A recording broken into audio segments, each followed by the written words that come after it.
아침 묵상에 오신 여러분들을 환영하고 축복합니다. 하나님께서 새로운 날을 허락하셨는데요. 새로운 날을 걸맞는 새로운 은혜로 오늘 하루 우리 인생을 지켜주 믿습니다. 오늘 흔들리지 않는 기쁨이라는 제목을 가지고 요한복음 3장 22절에서 30절까지 말씀을 좀 살펴봤으면 좋겠습니다. 우리 28절과 29절 말씀을 같이 한번 읽어볼까요? 내가 말한 바 나는 그리스도가 아니요 그의 앞에 보내심을 받은 자라고 한 것을 증언할 자는 너희니라. 신부를 취하는 자는 신랑이나 서서 신랑의 음성을 듣는 친구가 크게 기뻐하나니 나는 이러한 기쁨으로 충만하였노라. 네, 요한은 비교로부터 자유로울 줄 아는 사람이었어요.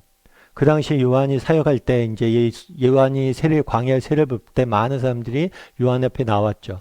그런데 예수님께서 이제 본격적으로 사역을 시작하시고 세례를 베풀자 많은 사람들이 예수님을 따랐습니다. 그러자 요한의 제자들이 이야기한 거죠. 요한에게 선생님이요, 선생님을 따르던 사람들이 이제 다 예수님을 따릅니다. 그래서 어쩌면 요한의 제자들은 예수님과 요한을 비교하고 경쟁하는 관계에 뒀어요. 그런데 요한은 그것에 흔들리지 않았습니다. 이런 비교로부터 자유로워졌어요. 그러면 어떻게 이렇게 자유로워질 수 있었냐? 그것은 분명한 정체성을 갖고 있었기 때문이에요. 오늘 본문에 이렇게 이야기하죠. 내가 말한 바 나는 누구가 아니라고요? 그리스도가 아니다. 나는 그 앞에 보냄받은 자다. 자기는 분명한 정체성이 있어요. 나는 그리스도가 아니라 그리스도가 오실 길을 예비하는 자다. 라는 정체성이 있었기 때문에 비교로부터 자유로워질 수 있는 거죠. 그러면서 결혼에 대한 비유를 듭니다. 여러분, 결혼식이 있어요. 결혼식이 있으면 주인공이 누구예요?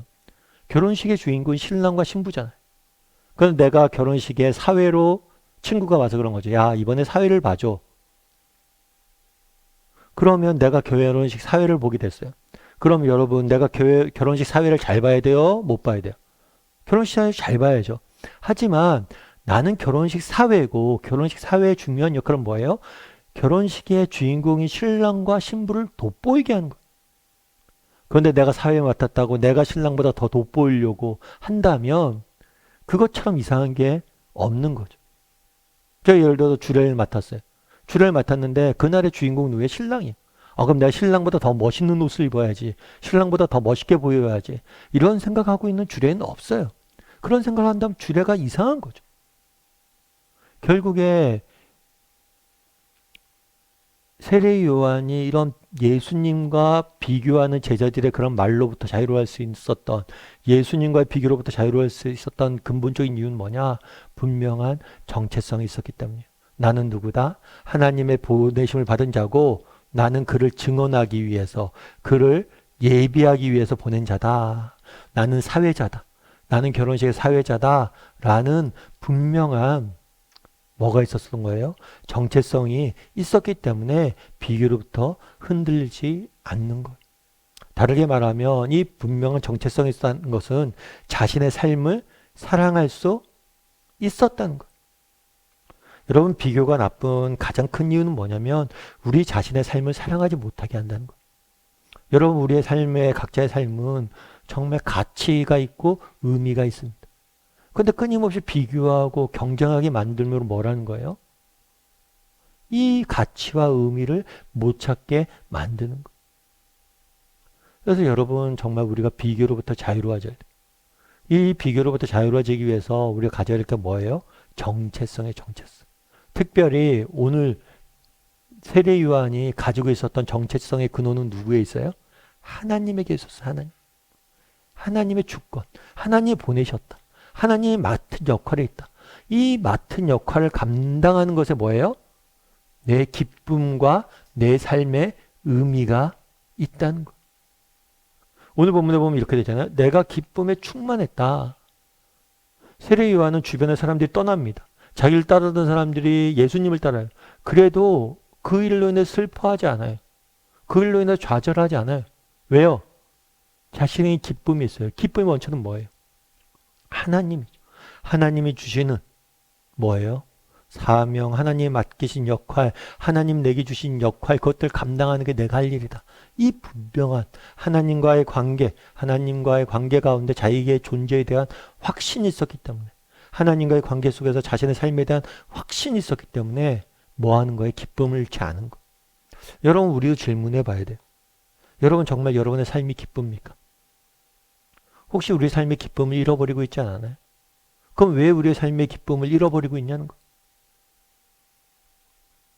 정말 하나님께서 나를 보내셨고 하나님이 나를 보내신 목적이 무엇인지 이것에 대한 분명한 인식과 또 그것들 이루어가려는 마음들, 정말 그런 노력들, 이런 것들이 사라졌기 때문은 아니냐는 거.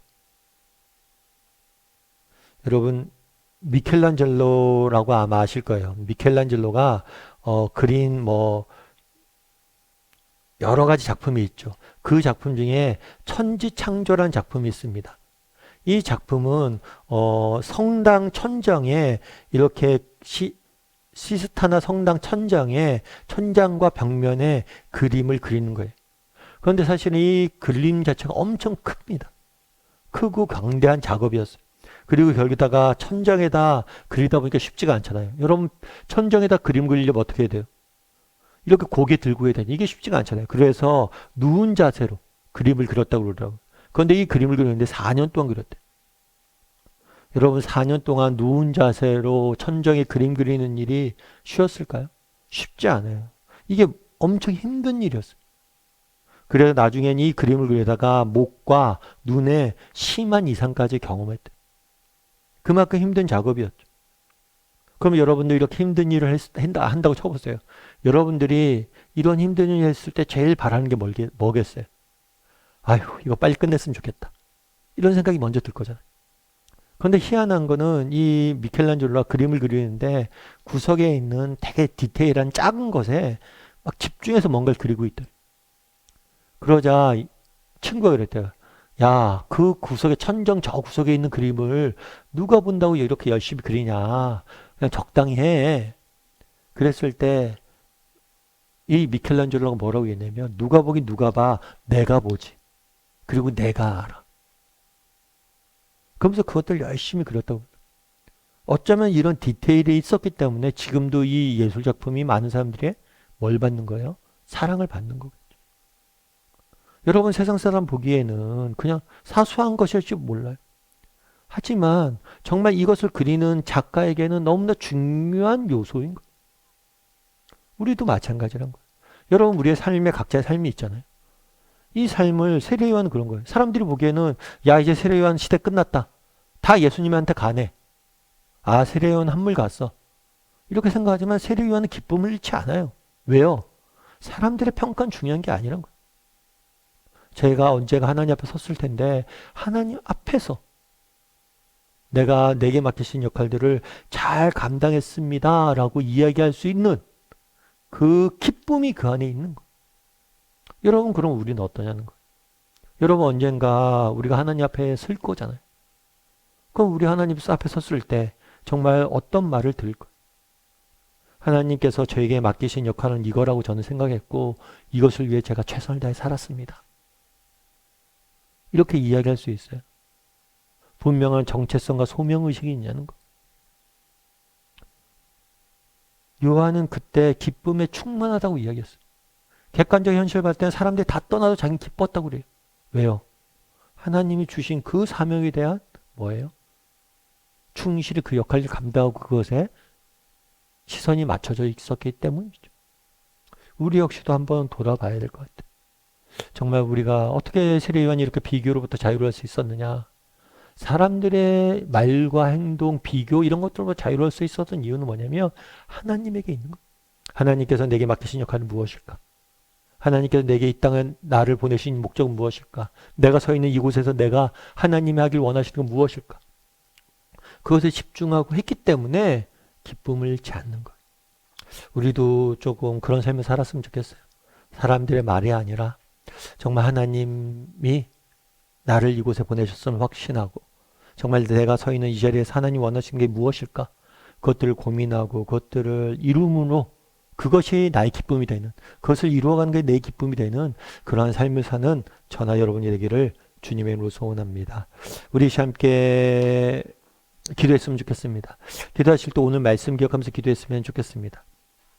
그날에 정말 세례 요한은 비교로부터 자유로워져서 정말 하나님이 주신 소명에 분명한 정체성을 가지고 살아가는 모습들을 보게 됩니다. 아니 자신의 삶을 사랑하는 모습들을 보게 됩니다.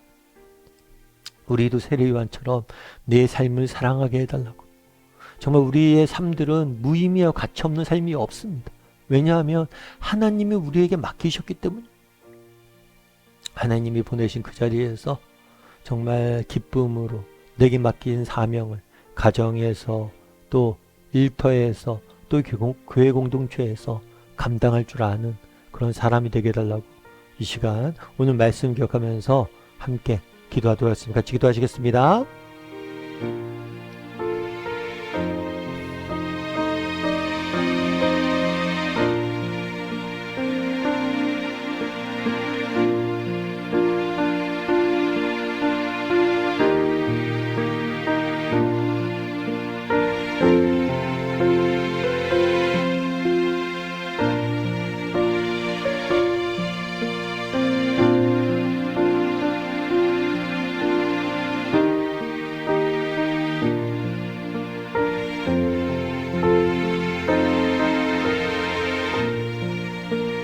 사랑의 하나님, 참 세례요한이 분명한 정체성을 갖고 있었음을 보게 됩니다.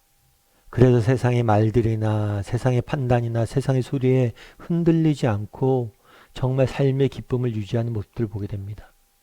우리에게도 분명한 세례요한이 가졌던 분명한 정체성과 소명의식을 허락하여 주시옵소서.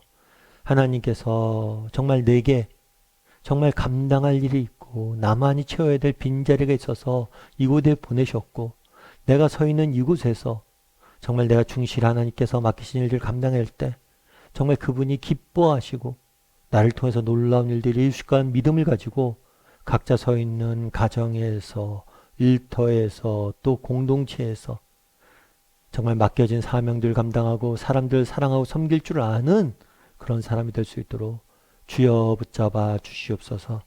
하나님께서 오늘 하루도 우리와 함께 할 줄 믿사오며 모든 말씀 예수님의 이름으로 기도드립니다. 아멘.